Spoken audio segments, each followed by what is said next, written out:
High, welcome back to my YouTube channel. कशा आहात तुम्ही सगळे? प्रियंका गद्रे ब्लॉग्समध्ये तुमचं स्वागत आहे. तर आज आहे होळी. तुम्हा सर्वांना होळीच्या भरभरून शुभेच्छा. पूर्ण वर्ष तुम्हाला खूप सुखमय जावं, आनंदात जावं, निरोगी आयुष्य असावं. तुम्हा सगळ्यांना माझ्याकडून, माझ्या परिवाराकडून होळीच्या खूप खूप शुभेच्छा.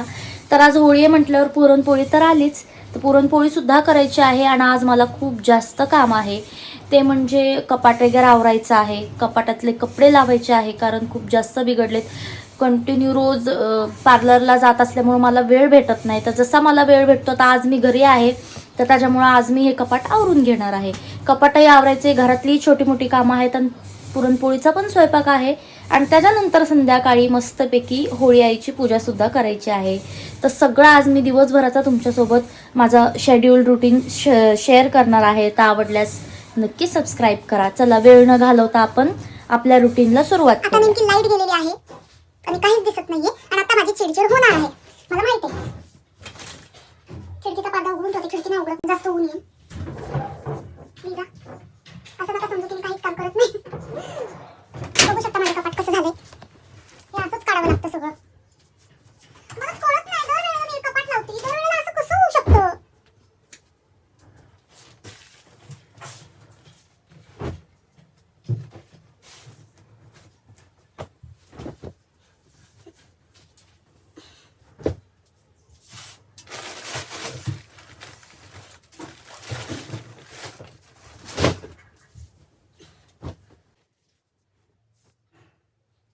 लाईटीला पण काय झालेलं काय माहिती, कशी काय गेली.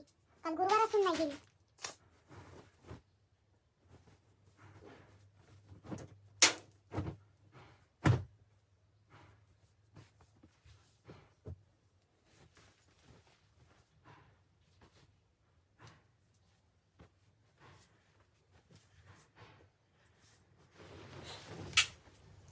काही कुर्त्यात ना एवढ्या जुन्या ना, जुन्या म्हणजे खूपच जुन्यात. आता एक कुर्ती मी तुम्हाला दाखवते. माझं लग्न झालेलं ना तेव्हा ही कुर्ती घेतली आहे, आणि तेव्हापासून ते आता म्हणजे आता बसूच शकत नाही ही कुर्ती मला. सी म्हणजे नाही बसू शकत आहे. एस साईज होती याची. पण तुम्ही विचार करा, ही किती प्रिटी आहे. मी कसं हिला फेकू किंवा कोणाला द्यायचं म्हटलं तरी किती सुंदर, आणि कॉटनचा कपडा आहे, गरम सुद्धा होत नाही अजिबात. हे बघा, म्हणजे मला आहे ना जपायची एवढी सवय आहे ना की मला काढूच वाटत नाही कुर्ता, आणि त्याच्यामुळे कपाटामध्ये ढीगच्या ढीग जमा होतो, आणि नंतर मग माझी अशी चिडचिड होती. मग कपाटात पसारा होणारच ना, कारण जुन्या कुर्त्या, परत आधीच्या कुर्त्या किती सुंदर आहे, एकदम कॉटन आणि अशी भारी. एवढी वर्ष झाली, आता तर मला बसणं इम्पॉसिबल आहे. माझी बहीण घालू शकते, पण तरी सुद्धा मला असं कोणाला देऊ वाटत नाही ही कुर्ती. आणि प्रत्येक कुर्तीच बरं किंवा अशा आठवणी पण भरपूर आहेत.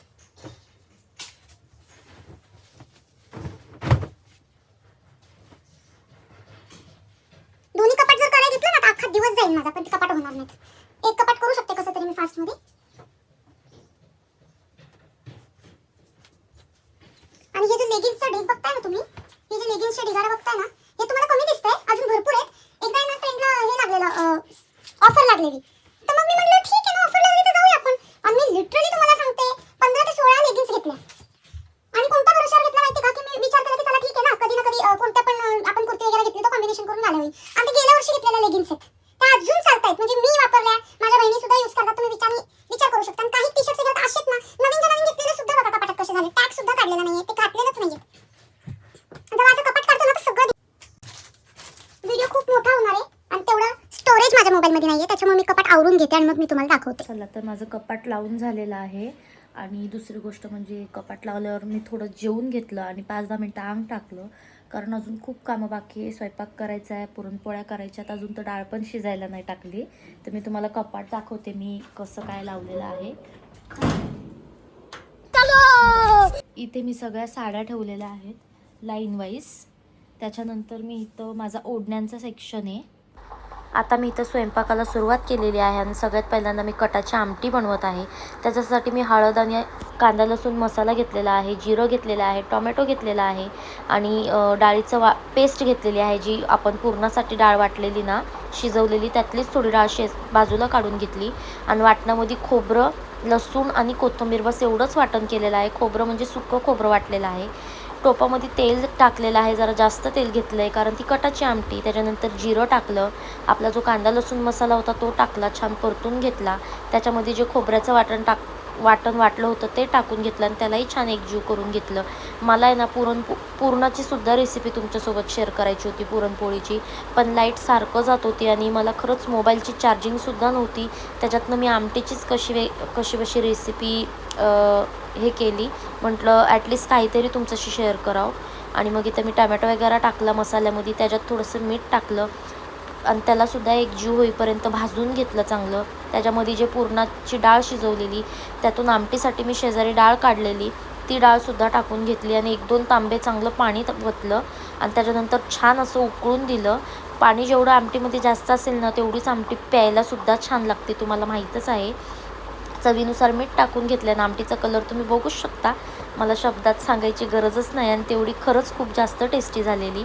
आणि संध्याकाळ झाली, आवरताच अख्खा दिवस कामातच गेला, स्वयंपाकामध्ये कसंबसं स्वतःचा काष्टा म्हणजे नऊवारी नेसून घेतली. आणि नऊवारी कशी नेसली ना, ह्याचासुद्धा क्विकली नऊवारी नेसलेला व्हिडिओ आहे, तो लवकरच अपलोड होईल आणि त्याची लिंक ह्या व्हिडिओच्या खाली डिस्क्रिप्शनमध्ये दिली जाईल.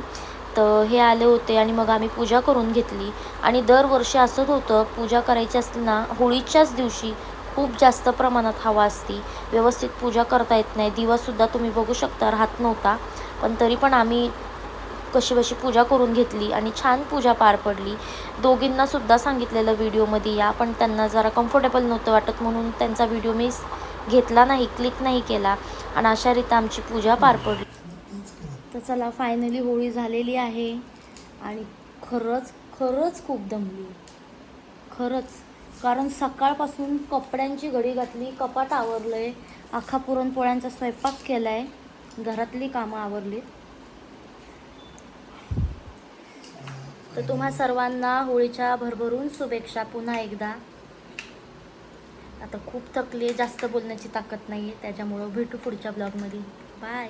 एक मिनिट, तोपर्यंत माझ्या चॅनलला सबस्क्राईब करा, असेच नवनवीन ब्लॉग तुम्हाला बघायला भेटतील. व्हिडिओ आवडल्यास नक्की सबस्क्राईब करा चॅनलला, बेल आयकॉनवर क्लिक करा, जेणेकरून मी व्हिडिओ टाकल्यास प्रत्येक नोटिफिकेशन तुमच्यापर्यंत पोचेल. शेअर करा. आता बाय, थँक्स. त्याचं बॅटरीच हे झालं, म्हणजे सेलच हे झालं मग.